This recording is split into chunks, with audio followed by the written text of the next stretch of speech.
Welcome back to Fourth Down and D. I'm your host, D Capri, and I'm glad that you are joining me here today.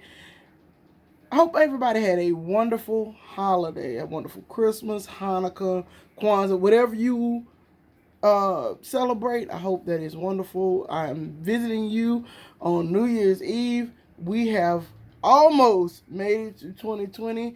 If God gets us through the last couple of hours, I am forever, ever grateful. This has been a crazy year.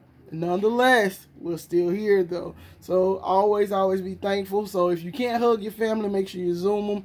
Make sure you fist bump them. Make sure whatever. Just tell them, hey, I'm grateful you made it through with me, and I'm grateful I made it through with you. Those of you who lost loved ones, I am sincerely sorry. I apologize. This has been a tragic year.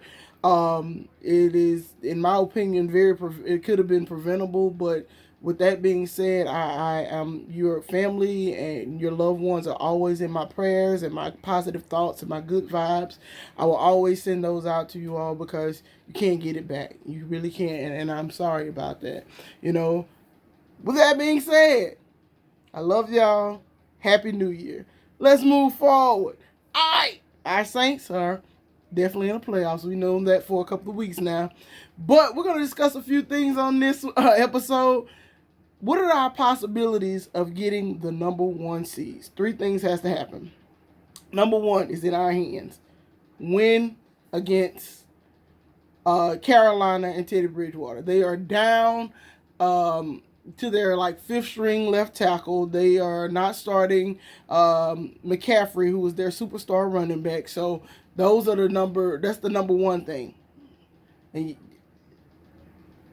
the next thing, the next thing is for Chicago to beat Green Bay. That's the biggest thing. That is the biggest thing. We need Chicago to beat Green Bay. And I had my middle finger up for a reason because I do not like Aaron Rodgers at all. I don't like him at all. He's arrogant. He's a prick. I hate him.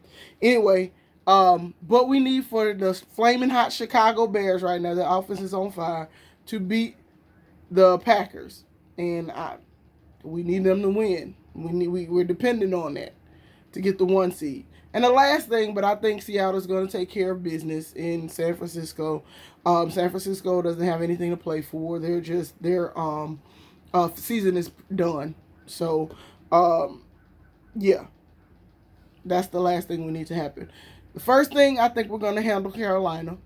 Second thing, Chicago has to beat Green Bay.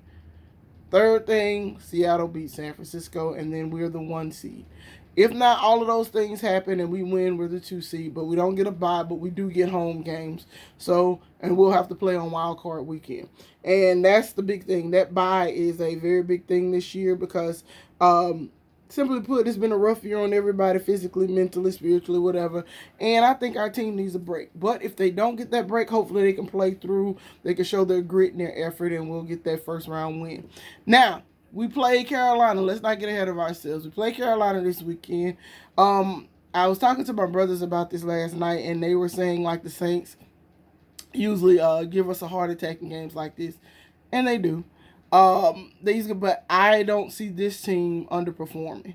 I don't see the leadership, and we had our flop in Philadelphia, but I don't see it happening again. I think we take care of business quickly, and hopefully we can have our starters out by halftime, if that's possible. But with all that being said, I think we handle business. I think that our defense pressures Teddy Bridgewater. I think that our offense scores enough points quickly to get off the field. What do I want to happen? I do want the one seed. I really do want the one seed. And usually I'll be like, well, we don't get a home field advantage and all of this, but we really need that break. Really need that break. Just for the health of our squad. Michael Thomas is on IR, but he's coming off for the playoffs. But for him to get an extra rest on that ankle and have him back to almost 100, that would be spectacular. Yesterday we found out that C.J. Gardner-Johnson is on the COVID list. It's very preventable in my opinion, but I'm not the one to judge. He can do what he want to do or whatever, but He's on the COVID list, and now he has to sit out 10 days. That's putting him playing the first weekend in big jeopardy because it is according to how he tests and according to if he was actually positive, was he close contact, so forth and so on. We don't know. So that's a big hole. That's a big hole in our secondary. Patrick Robinson came off of IR, so that'll fill that up a little bit. But CJ was playing extremely well. But he has to learn that this is, in this time and age, we got to have a level of maturity about ourselves, and we have to be able to say no to certain things to perform our job and task well. But with that being said, like I said, I'm not the one to judge. Let that man do what he does. If he's out, he's out. If he's in, he's in. We got to play football. We got to win. So this weekend score, I'm going to go 31-10. 31-10. I say we can kind of call the dogs off after and just kind of start putting our, especially if we're scoreboard watching, which I'm sure Sean will be, especially with the health of Drew and everybody on the line. So I'll go 31-10. Make sure y'all like, subscribe, put y'all notifications on so you know when I upload another video. Make sure y'all in the comments tell me y'all score, tell me y'all projections, tell me if you think we're going to get the number 1 seed. Tell me if you don't care if we get the number 1 seed because we're going all the way. Make sure you share this with your friends and your family alike. And, we got playoff episodes coming up, so, those are always hype. Always hype. So, who that? Go Saints. Peace.